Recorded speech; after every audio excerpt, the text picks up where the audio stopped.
The building manager told me 312 was sealed, empty for years, but every night at exactly 3:12 a.m., I heard wet, dragging footsteps pass my door, and the lights flickered into darkness.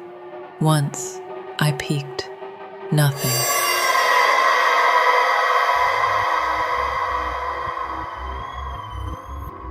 You are listening to the Fearcast.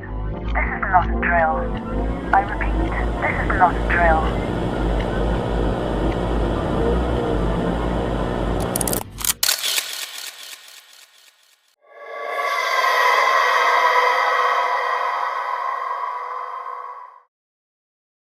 It was supposed to be temporary housing, a place to disappear. After quitting my job and cutting off my family, I needed somewhere cheap and untraceable. Thorn Residences was perfect. A decaying brutalist slab, hidden in a forgotten corner of the city. 15 stories of cracked concrete, mildew-soaked halls and broken lights. The elevator didn't go past the 10th floor. Pipes groaned like something alive. I moved into Unit 311, thinking I could vanish quietly. My mistake was staying long enough to notice the door across the hall. Unit 312. On my first night, I returned with instant noodles and discount whiskey to find the door slightly ajar. A flickering hallway light pulsed unnaturally. Through the sliver of darkness, I saw an eye. Wide, unblinking, set in a face too pale to be living. When I blinked, the door was closed. The building manager told me 312 was sealed, empty for years. But every night at exactly 3:12 a.m., I heard wet, dragging footsteps pass my door, and the lights flickered into darkness. Once I peeked. Nothing. Then 3 soft taps. I installed a hallway camera. At 3 a.m., static. Then she appeared. A woman in a tattered hospital gown, skin veined and bluish like something drowned, hair like seaweed, floating, eyes empty, mouth slack. She stared directly at my door, then vanished. After that, I started seeing her in reflections, the microwave, puddles, even in my own eye. One night, I broke into 312. The air was thick and wet. Inside, just a chair and a ruined journal. One line carved deep into the page. She moved in after the last one left. She doesn't knock unless you see her. That night, I heard 2 knocks, then breathing, slow, wet. The deadbolt clicked open on its own at 4:07 a.m. I tested the mirror trick from the journal. Lights off, door opened behind me. She was there, face inches from mine, hair shifting like it had a life of its own. Her mouth stretched wide in a silent scream, black water dripping. I turned, nothing, but in the mirror, she was closer. The building manager vanished. The hallway light outside 312 flickered non-stop. Tenants began disappearing. 315, 340. The kid in 310. No trace, just me and her. The dreams came. I'd wake up standing outside 312. Sometimes I walked in. Once I didn't come out. Woke up soaked in the hallway.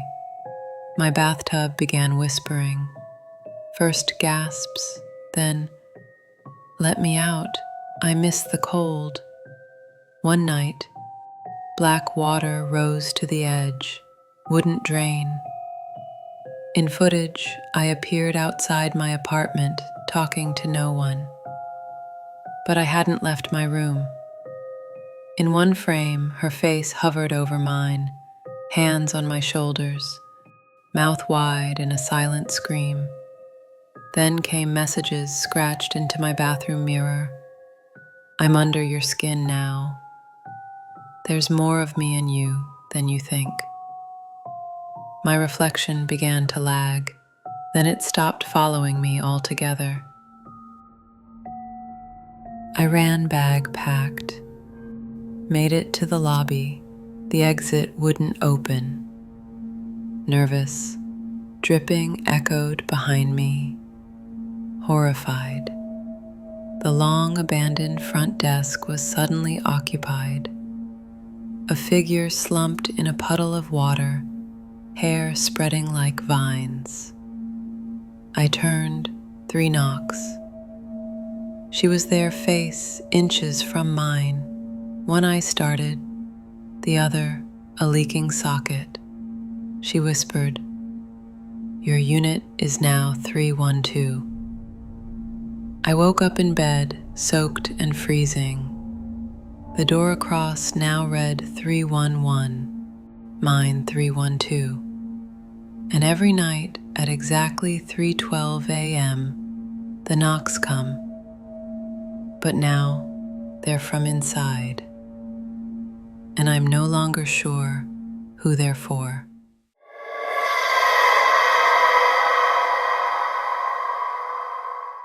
I never believed in urban legends until the night she came for me. My name's Dylan Rourke, 26, working maintenance on the city's forgotten transit tunnels.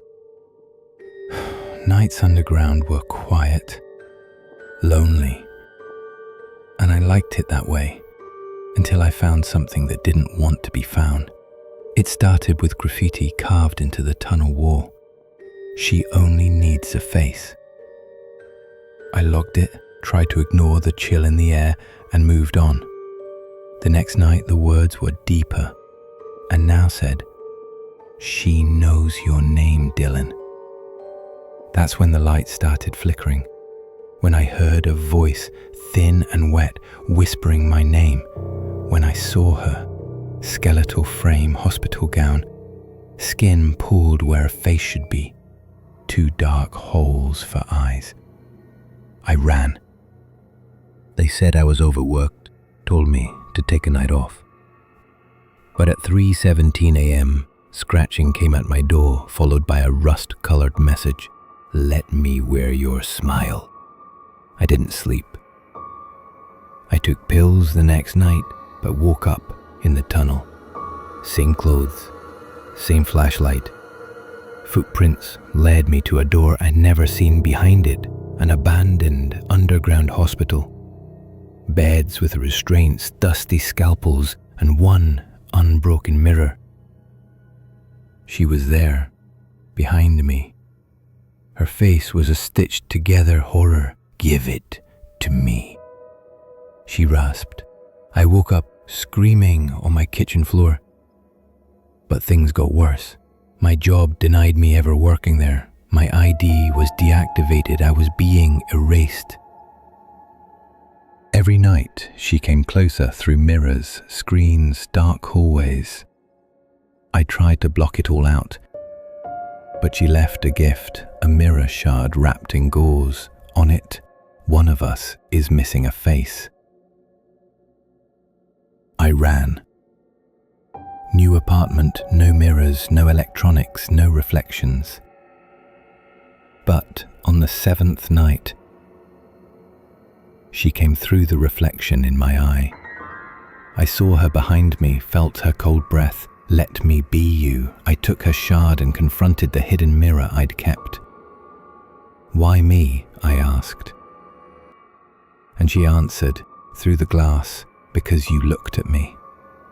I shattered the mirror, only to see my reflection still standing in the shards, smiling.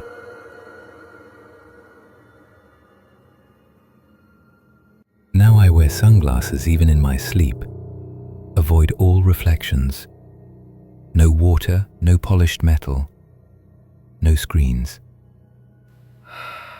But she still finds me, in someone's glasses, in puddles, in dark windows. People say urban legends are born from fear. They're not. They're born the moment you see her. And once you do, she just needs your face.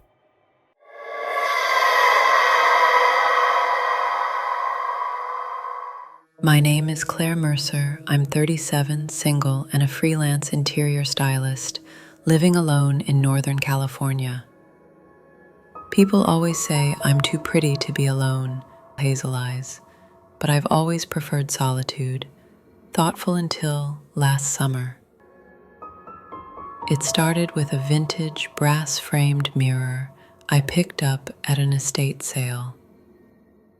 I placed it in my hallway, basking in the golden hour light, thinking it looked perfect. But soon strange things began. I'd catch flickers in the reflection shadows, movements, short pause, and then a woman. Tall, pale, with long, wet black hair and a smudged, obscured face.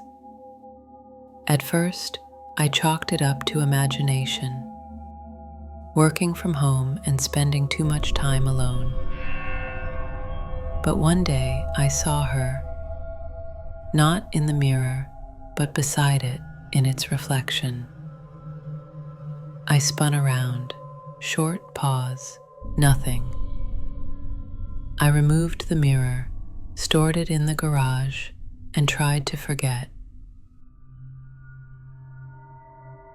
That night, the doorbell rang. No one was there. Then came the dripping, steady, impossible to trace. My hallway felt colder, unsettled. I found wet footprints leading to where the mirror used to hang, though my house was locked and the alarm silent. Whispers soon echoed from the garage. When I checked, the mirror had turned around on its own. She stood inside it, closer than ever. Her face now half visible, her mouth sewn shut. The next few days were a waking nightmare. Electronics failed. My phone is distorted near the mirror. My landline would ring with only wet, raspy breathing on the other end. I called a junk service. The man who came looked thoughtful, shaken. The mirror's previous owner, he told me, had drowned, found stitched up in her tub days after her death. I tried to move on, drank too much, told myself it was trauma, but the next morning, the mirror was back on my doorstep. No note, no explanation. Just its fogged surface, as if someone had been breathing on it. When I called the junk service again, they said they'd never come. That night, the whispers spread, reflected in every screen and glossy surface. I covered everything, mirrors, TVs, my phone. It didn't help. On the fifth night, I saw her face, fully sunken eyes, gray, wrinkled skin, mouth sewn shut with black thread, reflected in my powered-off phone.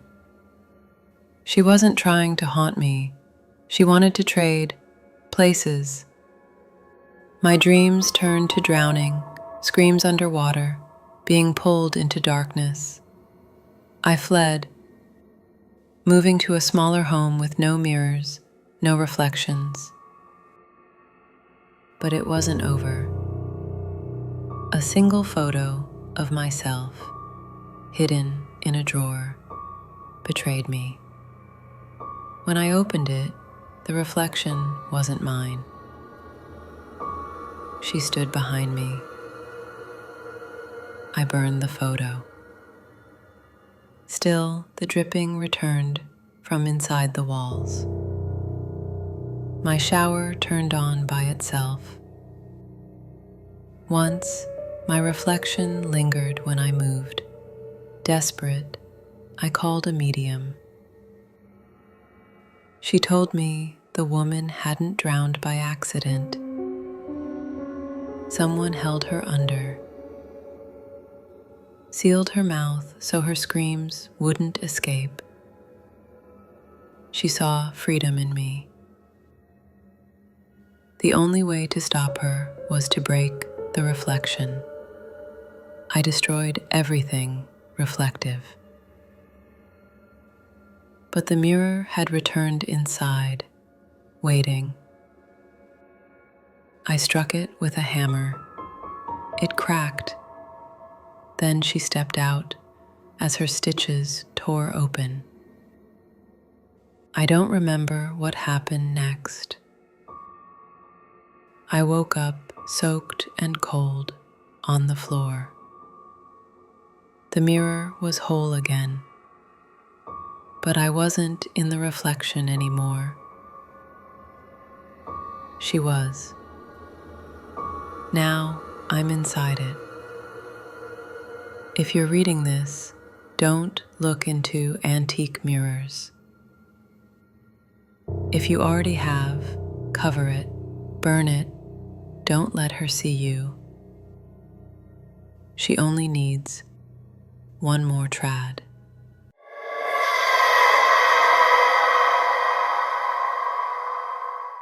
My name is Brian. I'm 34. I live alone, work freelance, and spend most of my time chasing decay through a lens. For the last 7 years, I've photographed abandoned buildings, asylums with moss-filled corridors, forgotten churches with broken pews, homes where time seems paused. There's something about those places that feels honest, like the quiet is telling you secrets nobody else hears. But nothing prepared me for Vesper Hollow.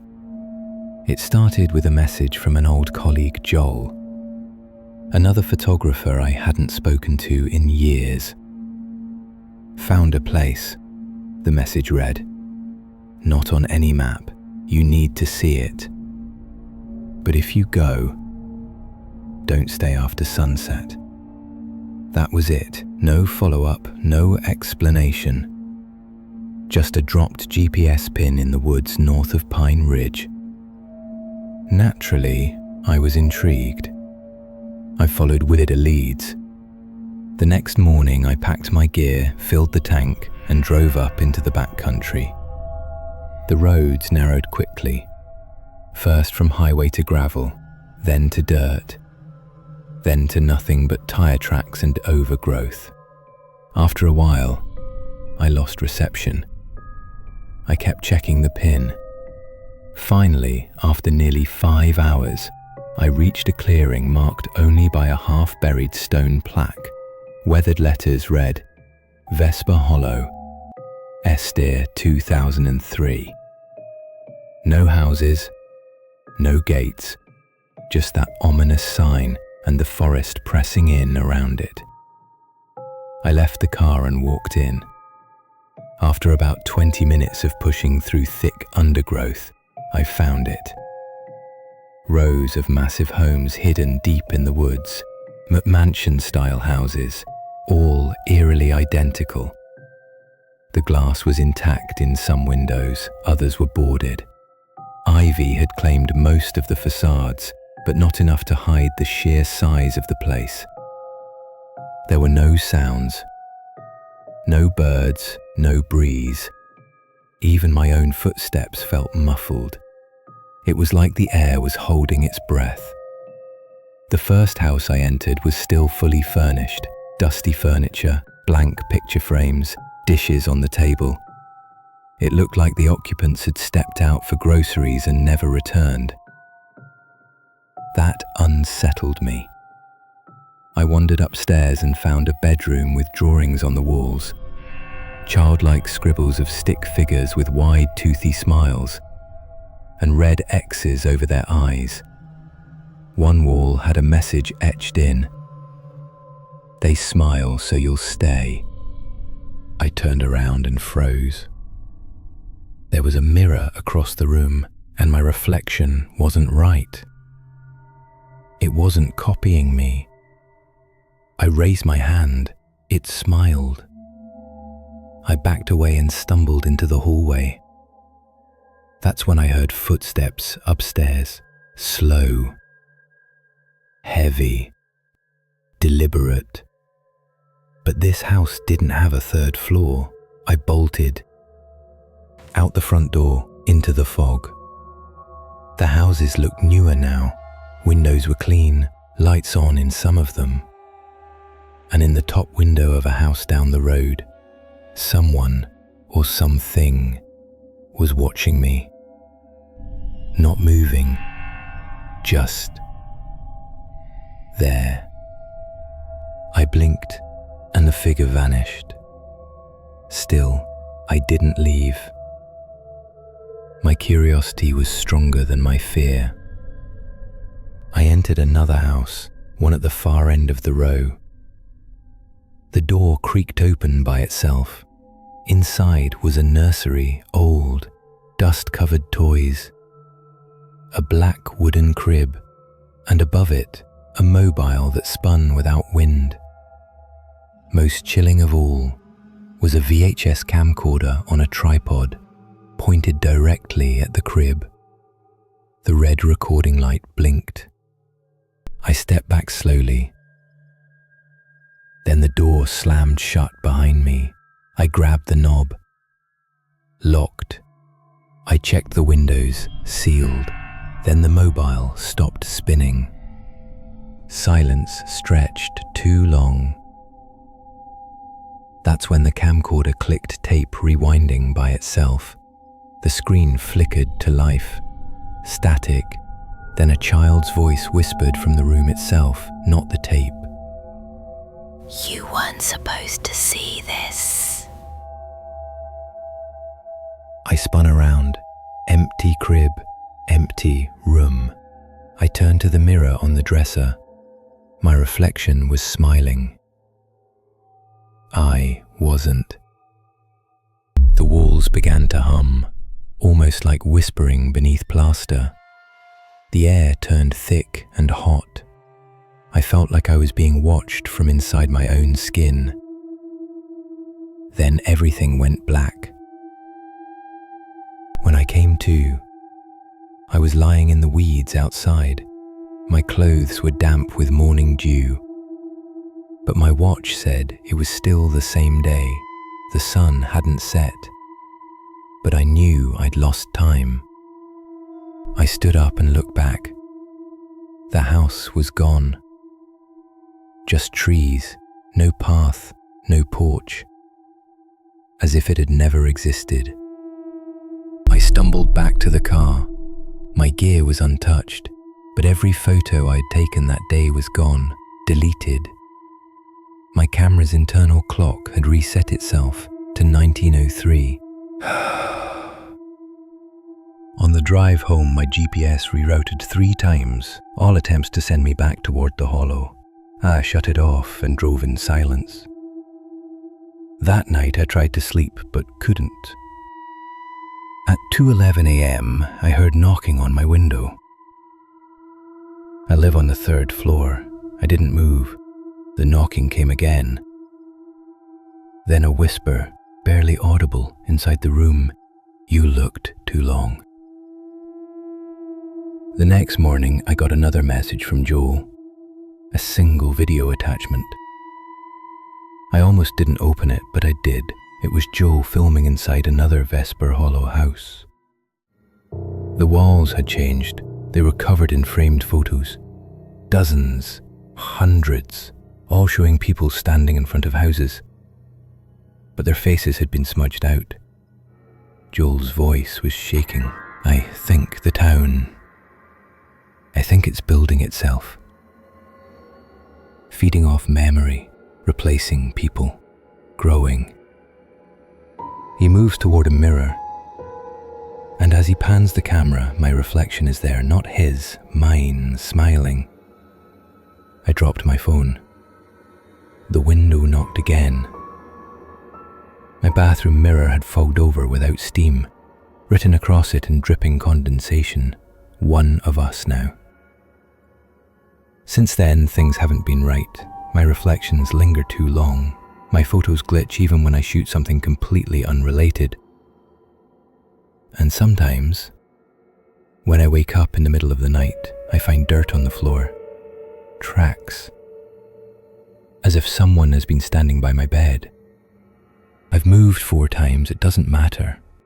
Every mirror I see eventually shows the nursery, the mobile, the crib, and something standing behind me.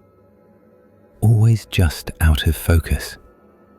I stopped photographing anything, even my phone's camera useless. I tried smashing every mirror in my home, but the reflections still show up, on glass, on water, on screens that are turned off. The worst part? People around me are changing. Friends forget conversations we had. Strangers wave at me like they've known me for years. And every now and then I swear I hear Joel's voice in other people's mouths, mid-sentence, like something is trying to finish his story through them. 3 nights ago, I woke up to find a stone plaque placed outside my apartment door. It was identical to the one from the forest. Vesper Hollow, Est, 2003. Population 2. I haven't slept since. I can't, because last night I caught my own reflection watching me before I looked in the mirror. It turned away as I turned toward it. Vesper Hollow isn't a place. It's a parasite, a self-replicating memory. Once you've seen it, it attaches to you through photographs, through dreams, through stories like this. It builds itself in your mind, in your past. It moves the furniture, alters your memories. It waits, and eventually, you stop noticing what's real. You stop noticing when your reflection starts smiling on its own. Yesterday, I found an old photo album I didn't recognize. It was lying beneath a loose floorboard in the attic. No dust, no wear, as if someone had placed it there only moments before I arrived. But it wasn't mine. Still, every page showed me. There I was, posing in front of the withered oak tree beside the house at Vesper Hollow. Another shot, me, by the rusted swing that's long been broken. Then again, standing at the top of the hill, where the wind never stops howling.